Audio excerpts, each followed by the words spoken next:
حافظ آباد نے میاں نواز شریف کی انتخابی مہم کو ایک جسے کہتے ہیں نا کہ ایندھن فراہم کر دیا ہے، کمال کا آغاز ہوا ہے۔ میاں نواز شریف کی جلسہ گاہ سے آمد سے قبل ہی سٹیڈیم جو ہے وہ پورے کا پورا بھر چکا تھا۔ جتنی عوام اندر تھی اس سے زیادہ عوام جلسہ گاہ سے باہر تھی، حالانکہ جلسہ گاہ بہت بڑی تھی۔ میاں نواز شریف جب 10 سال بعد حافظ آباد والوں سے مخاطب ہونے آئے تو ایک جادوگری نظر آ رہی تھی۔ حافظ آباد کے عوام جذباتی ہو گئے، اپنے قائد کو دیکھ کر جھوم رہے تھے۔ جوش اور جذبہ دیکھ کر نواز شریف بھی جھوم اٹھے اور انہیں یہ کہنا پڑا کہ آپ کو دیکھ کر نواز شریف بھی جھوم رہا ہے۔ یہ جوش اور جذبہ کہاں سے آیا ہے؟ ڈیفینیٹ جی، 10 سال کے بعد جب آپ اپنے محبوب لیڈر کو دیکھیں گے تو آپ جھوم اٹھیں گے، اور جب آپ لوگ جھوم اٹھیں گے تو پھر اس کے ساتھ جو آپ کا قائد ہے وہ بھی جھوم اٹھے گا۔ یہ تو بڑی انڈرسٹینڈ سی بات ہے۔ لیکن میں نے کل دیکھا کہ میاں محمد نواز شریف صاحب کی محبت میں پورے کا پورا حافظ آباد ہی، شاید جو ڈسٹرکٹ حافظ آباد ہے نا، وہ پورے کا پورا ہی آ گیا تھا۔ لیکن میں ایک بات بتاؤں آپ کو، میاں محمد نواز شریف صاحب جو ابھی تک پہنچے نہیں تھے، جلسہ گاہ جو 70-80% بھری جا چکی تھی، وہ تمام کی تمام حافظ آباد شہر کی عوام تھی۔ حافظ آباد سے باہر جتنے بھی اس کے تحصیل ہیں اس کی، یا اس کے جو اسٹرانگ مضبوط قصبے ہیں، وہاں کے لوگ ابھی تک رستے میں تھے اور جلسہ گاہ بھر چکی تھی۔ تو ایک یہ بھی ٹینشن شروع ہو گئی تھی انتظامیہ کو کہ جو لوگ ابھی تک آ رہے ہیں ان لوگوں کو ایڈجسٹ کہاں پر کرنا ہے۔ سائرہ افضل تارڑ صاحبہ واقعی جو ہے وہ مبارکباد کی مستحق ہیں، اور وہاں پر جو ایم پی ہیں شیخ گلزار صاحب تھے، انہوں نے بھی اگر دیکھا جائے تو بڑا کمال ہے، سٹی کے ایم پی تھے، لوگوں کو نکالنے میں انہوں نے بڑا اہم کردار ادا کیا۔ نواز شریف پنڈال سے نواز شریف میاں صاحب آئی لو یو کی آوازیں آ رہی تھی، باؤ جی آئی لو یو کی آوازیں آ رہی تھی۔ مجھے آج یقین ہو گیا کہ نواز شریف کو اقتدار سے تو طاقت سے نکال سکتے ہیں، لیکن لوگوں کے دلوں سے کبھی بھی نہیں نکال سکتے۔ یہ آج بھی ثابت ہوا، کل بھی ثابت ہوگا۔ مجھے عوام کی آنکھوں میں نواز شریف کی شکل میں ایک امید نظر آئی کہ وہ نواز شریف کو ہمیشہ کی طرح اب بھی اپنا نجات دہندہ سمجھتے ہیں۔ وہ سمجھتے ہیں کہ میاں صاحب اگر آئیں گے تو ان کو جو ہے یہ اس مہنگائی والی لہر سے تو کم از کم آزادی ملے گی۔ نواز شریف نے عوام سے مخاطب ہو کر کہا کہ 5 ججوں نے مجھے نکال کر ملک کو کتنا پیچھے دھکیلا ہے۔ انہوں نے وہی بیانیہ جاری رکھا جو کہ کسی دور میں ایک بڑا پاپولر تھا کہ مجھے کیوں نکالا اور ووٹ کو عزت دو۔ نواز نے کہا کہ میری حکومت میں بار بار خلل نہ ڈالا جاتا، بار بار گرفتار نہ کیا جاتا تو آج واقع پاکستان ایشیا ٹائیگر بن چکا ہوتا۔ میاں نواز شریف اپنے دور حکومت میں بنیادی ضرورت اشیاء پیٹرول، گیس اور ڈالر کی قیمتیں گنوائی۔ انہوں نے بتایا کہ اگر نواز شریف کو نہ نکالا جاتا تو آج بھی روٹی جو ہے وہ 2 روپے کی ہوتی، پیٹرول جو ہے وہ 100 روپے سے کم ہوتا، اور ڈالر شاید 100 سے بھی کم کا ہوتا۔ بہت سارے دوسرے منصوبے بھی انہوں نے اپنی دور حکومت کے گوائے۔ میاں نواز شریف نے ایک تاریخی اقدام کیا جو سب کے لیے پیغام ہے۔ نواز شریف نے آج حافظ آباد جلسے میں ایک پیغام دیا۔ ان کی جانشینی مریم نواز کو سونپی جا چکی ہے۔ میری نظر میں ان سے پہلے مریم نواز کو خطاب کے لیے بلایا گیا تو میاں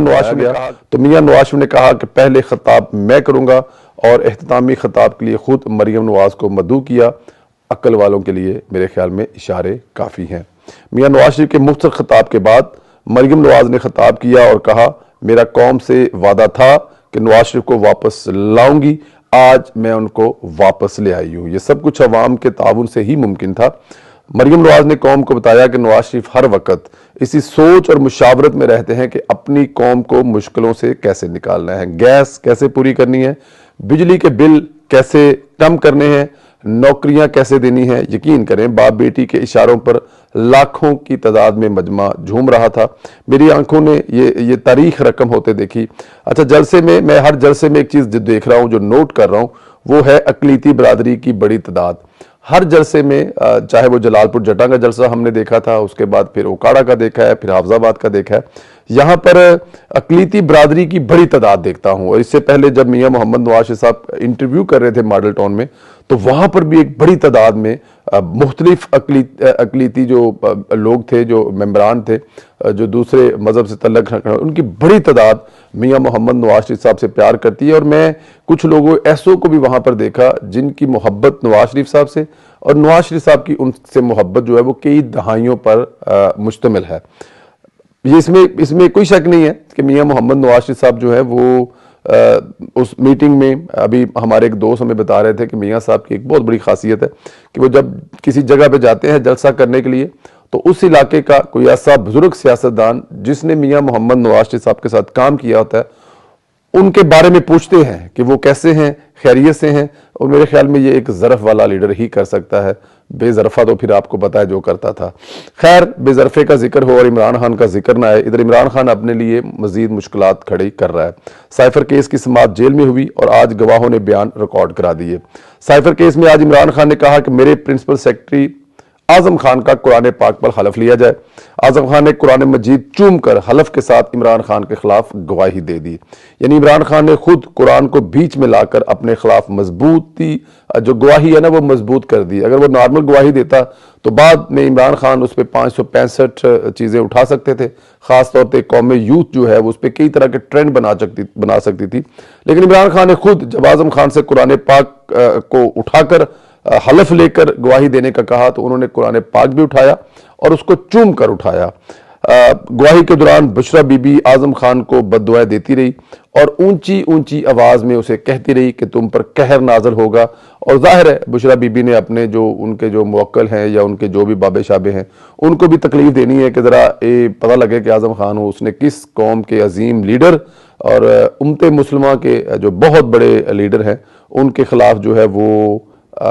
مطلب کہ گواہی دی ہے۔ لیکن ظاہر ہے اب بشرا بی بی کے وہ والا جو موکل ہے وہ جو اس وقت جنرل فیض کے اشاروں پر چلتا تھا، اب نہ وہ موکل رہے، نہ وہ جنرل فیض صاحب رہے اور نہ وہ فیض یابی ہوتی رہی، تو اعظم خان صاحب یہ وہی ہیں جو ان کے ساتھ میٹنگ میں بیٹھ کے کہا کرتے تھے کہ منٹ میں بناؤں گا، ہم نے صرف اس پر کھیلنا ہے، شاہ محمود قریشی اور دوسروں کو بلا لیں، آپ صرف میٹنگ بلا لیں، منٹ میں خود ارینج کر لوں گا، میں خود بنا لوں گا، صرف اس کی ویڈیو بن جائے گی، ریکارڈ پہ آ جائے گی کہ ہماری میٹنگ ہوئی ہے۔ اور آج وہ قرآن پاک پر حلف دے رہا ہے۔ اللہ تعالیٰ کی ذات، ظاہر ہے جو بندہ قرآن پاک پر حلف دے رہا ہے وہ ایسا غلط حلف تو نہیں دے سکتا، لیکن عمران خان کے لیے مشکلات جو ہیں وہ کافی حد تک میری نظر میں جو ہیں وہ بڑھ گئی ہیں۔ آپ کو پتا ہوگا کہ آج پاکستان نے ایران کو بھرپور جواب دیا ہے، ایران کے اندر دہشت گردوں کے ٹھکانوں کو نشانہ بنایا ہے۔ پاکستان کا حملہ اتنا کیلکولیٹڈ تھا کہ ایک بھی معصوم نہیں مرا بلکہ دہشت گرد ہی ہلاک ہوئے۔ اس جواب کے بعد فضائی الرٹ ہے، طیاروں کی نگرانی کی جا رہی ہے، فضائیہ بھی ہائی الرٹ ہو چکی ہے۔ یہ دیکھیں جی یہ ایک بہت بڑا میرے خیال میں اس کو ذاتی حیثیت میں سمجھتا ہوں کہ پاکستان کا ایران کے ساتھ ہمیشہ یہ کہا جاتا رہا، ہم بچپن سنتے آئے کہ برادرانہ تعلقات ہیں، اس میں کوئی شک بھی نہیں ہے۔ پاکستان ہمیشہ پہلے ہندوستان کے ساتھ اس کا بارڈر جو ہے مصروف رہتا تھا، پھر درمیان میں افغانستان والے بھی ایشو آ گئے، لیکن ایران کا ہم نے کبھی نہیں سنا تھا۔ حالانکہ ایران کی طرف سے کلبھوشن آپ کو یاد ہوگا وہ بلوچستان میں ایران سے انٹر ہوا تھا، اور ایران میں جتنے بھی مسئلے مسائل انڈیا کرتا ہے وہ تمام کے تمام مسئلے مسائل ایران کے رستے ہو کر آتے ہیں۔ لیکن پھر بھی اس کے باوجود پاکستان نے بڑے تحمل کا مظاہرہ کیا، ہمیشہ تحمل کا مظاہرہ کیا، لیکن کیونکہ اس وقت ایران میں الیکشن ہونے والے تھے 3 مہینے کے بعد، اور ایرانی جو لیڈران ہیں یا حکومت ہے انہوں نے اپنی عوام کو بیوقوف بنایا تھا کہ وہ اسرائیل پر حملہ کر دیں گے، اسرائیل پر تو وہ حملہ نہ کر سکے، پھر اب ظاہر الیکشن آ گیا تو ان پر بڑا پریشر تھا، تو انہوں نے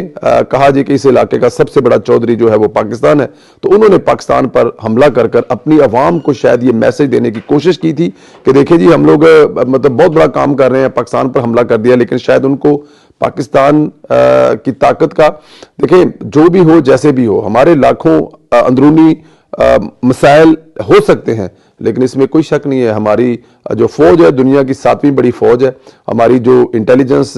ادارے ہیں وہ دنیا کے ٹاپ کے اداروں میں ورلڈ میں آتے ہیں، ان سے کچھ ڈھکا چھپا نہیں ہوتا، تو اس لیے میرے خیال میں یہ ایران کی بہت بڑی ایک غلطی تھی جس کا اس کو خمیازہ بھگتنا پڑا۔